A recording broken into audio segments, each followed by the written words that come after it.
कार्य क्या है? कार्य से रिलेटेड जो न्यूमेरिकल्स होते हैं वो किस तरीके से पूछे जाते हैं। Railway, NTPC, loco pilot, group D, भविष्य में आने वाले इनके एग्ज़ाम्स हैं, तो देखते हैं भाई।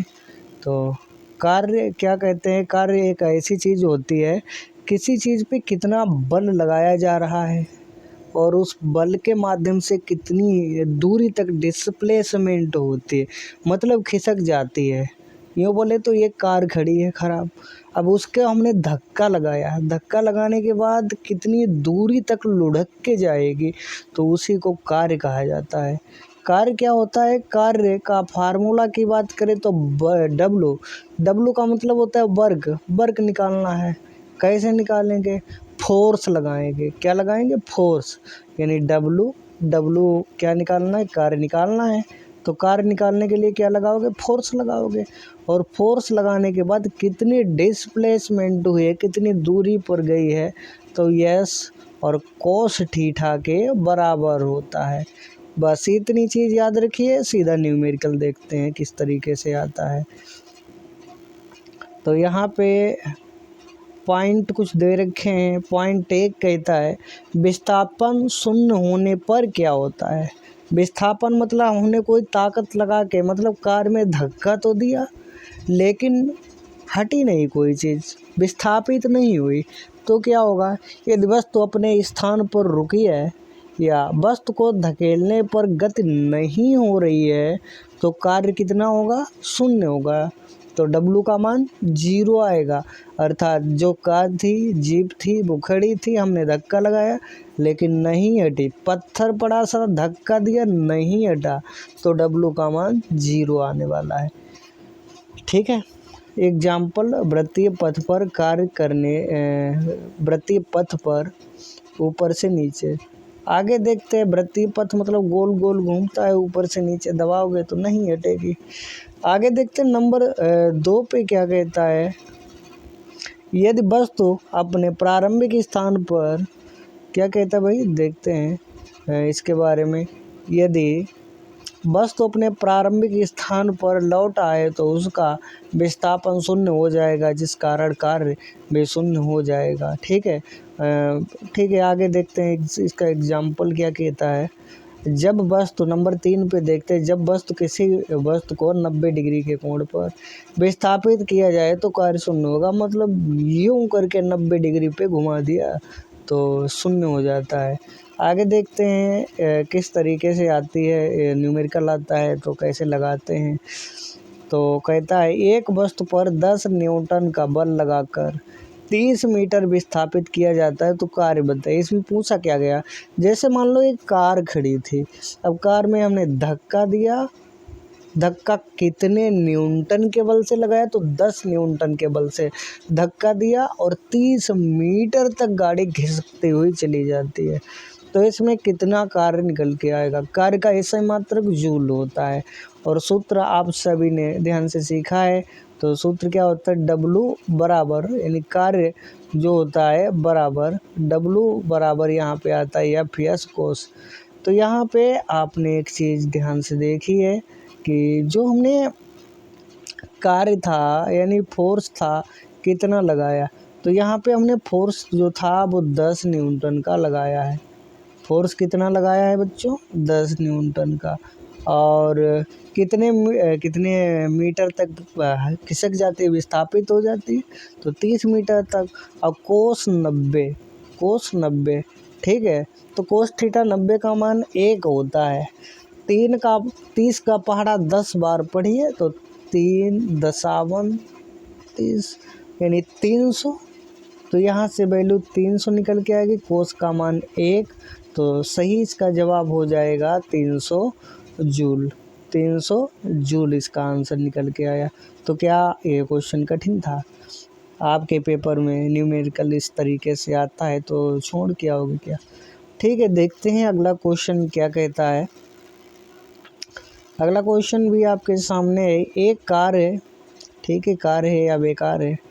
एक कार पर 50 न्यूटन का बल लगाकर 20 मीटर विस्थापित की जाती है तो 60 के कोण पर 60 के कोण पर होता है, कार्य ज्ञात कीजिए। तो यहाँ पे कोस थीटा 60 दे रखा है और डब्लू का मान इतना आपके सम्मुख दे रखा है। तो भाई किस तरीके से लगाओगे, इससे बहुत ही आसान है।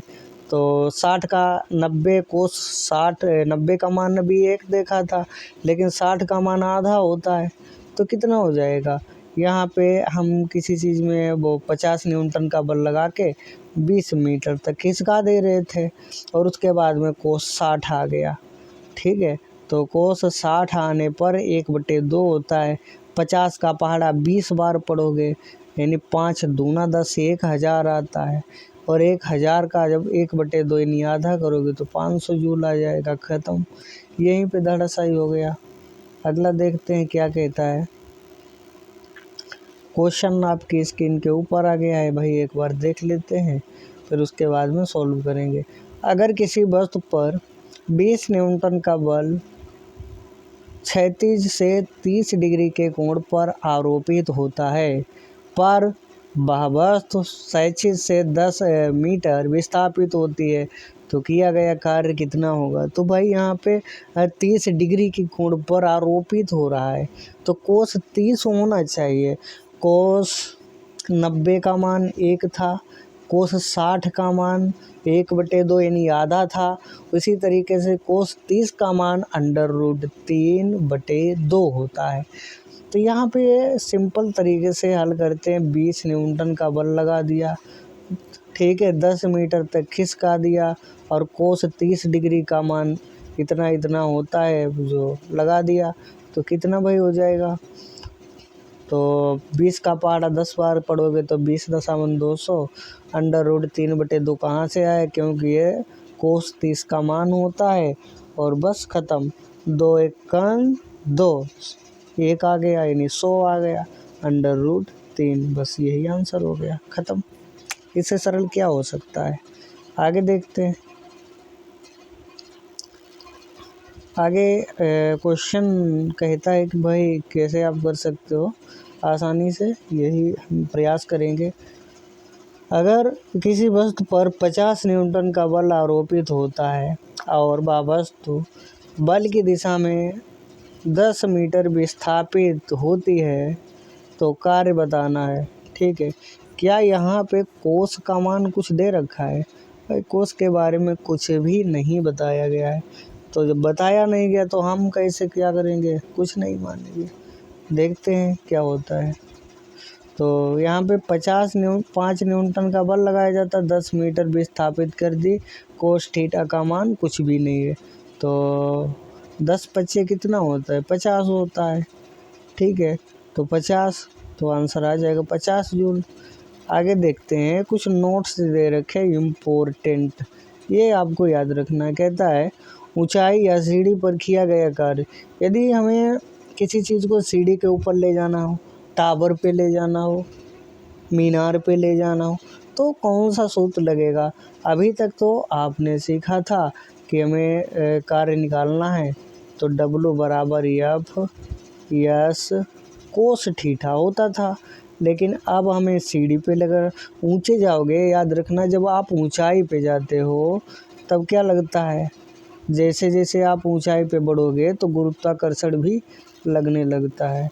और जैसे गुरुत्वाकर्षण लगेगा, ये पृथ्वी है, पृथ्वी जैसे आप ऊपर को जाओगे, ठीक है, ये पृथ्वी है, और ये पृथ्वी से ऊपर आप जाने का जैसे प्रयास करोगे, ठीक है, जैसे पृथ्वी को छोड़ के जाने का प्रयास करोगे तो क्या होगी, ये पृथ्वी आपको खींचेगी। ये पृथ्वी क्या करेगी, आपको खींचेगी। बोले कि हम जाने नहीं देंगे तो बल लगाएगी, तो बल लगाएगी तो यहाँ पे mgh होता है, mgh होता है। तो h का मान ऊंचाई होता है, g का मान गुरुत्वाकर्षण होता है, m का मान जो भी द्रव्यमान सवाल में दे रखा हो। लेकिन g का मान, पृथ्वी के g का मान जो होता है 9.8 होता है। अपनी सहूलियत के हिसाब से कभी कभी क्या होता है, हम g का मान जो भी होता है क्या मान लेते हैं, क्या करते हैं, इसको पहले रिमूव। तो जी का मान क्या करते हैं, क्वेश्चन को आसान बनाने के लिए जी का मान 9 0.8 ना लिखकर सीधे जी का मान हम लोग 10 रख देते हैं ताकि आराम से सवाल हल हो जाए। ये रखेंगे 0.9.8 फिर भी हो जाएगा। तो भाई देखते हैं किस तरीके से चीज़ें आती हैं और कैसे आप उसे करोगे। कहता है, क्वेश्चन बोल रहा है कि 100 केजी यानी 100 किलोग्राम, तो 100 केजी पानी को किसी पाइप के माध्यम से 20 मीटर ऊपर ले जाना है। तो कितना पानी है भाई? पानी तो बहुत ज़्यादा है, 100 केजी है, यानी 100 केजी का मतलब लगभग 100 लीटर तो हो ही जाएगा। पानी है, किसी पाइप के माध्यम से 20 मीटर ऊपर ले जाना है, तो इसमें कितना कार्य लगेगा? तो यहाँ पे mgh फार्मूला लगता है। m का मतलब होता है मास, कितना वजन ले जा रहे हो। तो यहाँ पे आपको पता होना चाहिए कितना वजन ले जा रहे हो, 100, ठीक है। और g का मतलब गुरुत्वाकर्षण 9.8 ना रख के हमने सीधे 10 मान लिया था कि आराम से हल हो जाए। तो 10 और कितने मीटर ऊपर ले जाया जाता है? तो 20। तो यहाँ पे सभी की गुणा करो, यहाँ पे 1 2 और 2 4 बार, 0 आ रहा है तो 2 आगे ले आओ और 0 4 बार कर दो तो 20,000 जूल का कार्य करना होगा। ख़त्म, बस दाएँ से हो गया। अगला क्वेश्चन देखते हैं। अच्छा, आप बता सकते हो कि यार न्यूमेरिकल जो है कठिन है, आपके बस का नहीं है करने का, होने चाहिए ना। तो अगला क्वेश्चन स्क्रीन के ऊपर है, क्या कहता है? 60 केजी का सुरेश जो है उसका वजन कितना है? 60 किलोग्राम का है सुरेश। आगे क्या करता है? 2 मीटर की ऊंची 15 सीढ़ी चढ़ता है। भाई 2 मीटर की ऊंची 15 सीढ़ी धीरे धीरे क्रम बाय करके वो चढ़ता चला जाता है ऊपर की तरफ। फिर क्या होगा? तो किया गया कार्य बताना है बस। तो यम का मान कितना हो गया? 60 किलो का है। जी का मान हम पहले से जानते हैं 10 होगा, 9.8 हो गया, 10 होगा तो 10। तो कितने मीटर ऊंचे जाता है? तो 2 मीटर ऊंचे जाते कितनी सीढ़ियाँ चढ़ता है? तो सीढ़ियाँ चढ़ता है 15।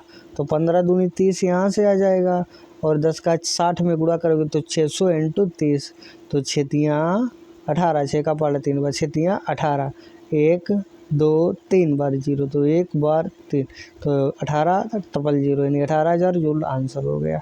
ख़त्म, यहीं पे धराशायी हो गया क्वेश्चन। आगे देखते हैं। 80 केजी का एक व्यक्ति 20 सेमी की 40 सीढ़ियाँ चढ़ता है, तो किया गया कार्य बता दो साहब। बस कुछ भी नहीं करना, आपको सूत्र होना चाहिए याद, जो कि है mgh। यम का मान यहाँ पे आ रहा है 60 केजी का है, 80, तो यम का मान कितना हो रहा है? 80 है। कितनी सीढ़ियाँ चढ़ता है, क्या करता है? सबसे पहले हमें जी का मान पता होना चाहिए। तो यम यहाँ पे सूत्र के हिसाब से यम 80, जी का मान 10, ऊंचाई 20 सीढ़ियाँ, 20 सेमी 40 सीढ़ियाँ। तो सेंटीमीटर को मीटर में बदल लो पहले। तो क्या करोगे? 20 के नीचे 100 का गुणा करो तो किस में बदल जाएगी? मीटर में हो गया, गुणे 40। तो 1 0 यहाँ से कट जाता है, तो यहाँ से डबल 2 0 नीचे, 1 2 0 ऊपर, 4 दूना 8। तो यहाँ से कितना निकल के आ गया है? तो यहाँ से भाई कटर पिटने के बाद में यहाँ से 4 दूना 8, क्योंकि 1 0 नीचे, 1 0 यहाँ कटा, 1 0 यहाँ से यहाँ कटा, तो नीचे 100 ख़त्म और इनकी भी 0 ख़त्म। तो 4 दूना 8 यहाँ पे लिख लिया, जी का मान, यम का मान। तो टोटली क्या करेंगे? इसको गुणा। तो हम 0 को अभी साइड में रखते हैं, 0 का कोई पहाड़ ही नहीं पड़ेंगे। तो 8 8 64, तो नीचे की तरफ लिख लेंगे 64। और 64 लिखने के बाद में क्या करेंगे? जैसे 64 लिख लिया, 64 लिखने के बाद में डबल 0 लगा देंगे, बस जूल, यही आंसर हो जाता है। ठीक है, तो भाई आगे देखते हैं किस तरीके से चीज़ें आती हैं। अगली स्लाइड के ऊपर चलेंगे।